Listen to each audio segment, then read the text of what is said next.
Hello, guys. I wanted to do a short update today. I just wanted to let everybody know how I was doing. As you can see, I'm outside with my doggie right now.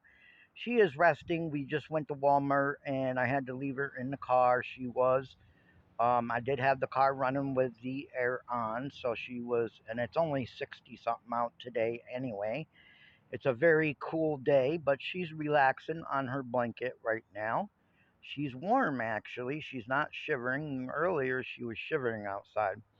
So I wanted to give everybody an update. As you all know, or if you don't know and haven't watched my last videos, you can go back and watch them and find out why I moved out of my 3 bedroom apartment into my 2007 Saturn Ion. Now, I did a couple times attempt to sleep in my car, but it was a little bit too hot and I didn't have nothing to cool me down in the car. So I'm currently looking for something to cool me down in the car when I'm sleeping in the car. As of right now, I actually bought a lounge chair, like a beach lounge chair, and I set it up in my daughter's shed. My daughter has a shed outside her house here in Coxsackie, New York, basically the Catskills. She has a lot of land, and she has a small, tiny shed that she does not use. She's got some storage in there for her mother, but that's about it. I set up a lounge chair in there and I sleep in there at night with the puppy. I also have my own fan in there, a big fan to cool me down. And today I just picked up a little chiller, just to have cold water for my dog, and to have cold water or cold drinks for me. I bought a couple bags of ice and it only lasted 1 day. And it was $6 for 2 bags of ice and it lasted 1 day. So I was like, nah, I can't keep on buying ice for every day at $6 a pop. So I went to Walmart and I just got a small, cool chiller for me and my puppy. And some people might be wondering, well, why ain't you living with your daughter or living in your daughter's house? Well, I do not want to live like that anymore. I want to live in a tiny home. So I'm staying in my daughter's shed for now. Of course, she don't care. I do use the fan at night, but I did just give her money towards her electric bill because I will be using the fan at night. I make sure I pay my way. I would not want to live in their house anyway because they're husband and wife. My daughter's got a husband, and we all know that even family living together sometimes gets on each other's nerves.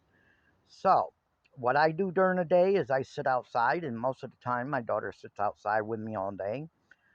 We watch videos on our phones and talk and do whatever, and then at night I go into the shed to go night night, and my puppy goes with me, of course. My puppy loves it out here because there's lots of room. But basically, another thing is too is my daughter and her husband, they pay $1,000 a month just to rent their house. So just because I'm not staying in my daughter's house doesn't mean she's not helping me.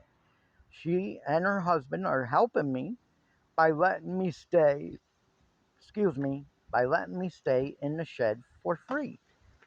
Basically, I gave them money towards electric because, like I said, I pay my own way. Period. I don't like taking advantage of anybody. If I ask somebody for a ride, I got a car, but if I ask somebody for a ride or whatever, I make sure I always give them gas money. I do not take advantage of other people, and I will not take advantage of my daughters.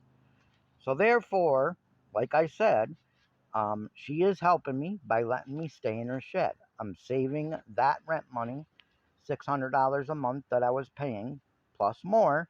I'm saving that up to buy a van. And in another few months, I should be able to afford to buy a van to turn into my tiny home. That is how I want to live the rest of my life. I'm now 48. I'm going to be 49 soon in September. And I just want to live life on the road. I want to be free of a landlord. I don't want to have to pay a landlord rent, worry about electric, worry about internet, and things like that. I want to be free of all that and just live my life, the rest of my life, whatever I have left. If you don't know, I had a heart attack in 2021 and almost died. And then in 2022, I had a bleeding esophagus and I almost died again on the way to the hospital. So I made the choice to change my life, to get out of the 3 bedroom apartment. I was there all by myself. And I made the choice to get out and live life free and live the rest of the life I have left. If you don't know, in one of my other videos, I mentioned to you that they want to put in a defibrillator or a pacemaker in September. I am not totally sure if I'm going to do that. I think I might just leave it in God's hands and whatever happens, happens. I'm not afraid to die. I just lost my mother in February of 2022. I do have 3 daughters that I love very much, but I am not afraid to die. Once you die, anyways, nobody knows what happens, right? You don't know. Nobody knows. So I'm not afraid to die. If I decide to have the pacemaker put in, I will let everybody know. But I might decide to just let it go, and whatever happens, happens. I'll see you in my next video.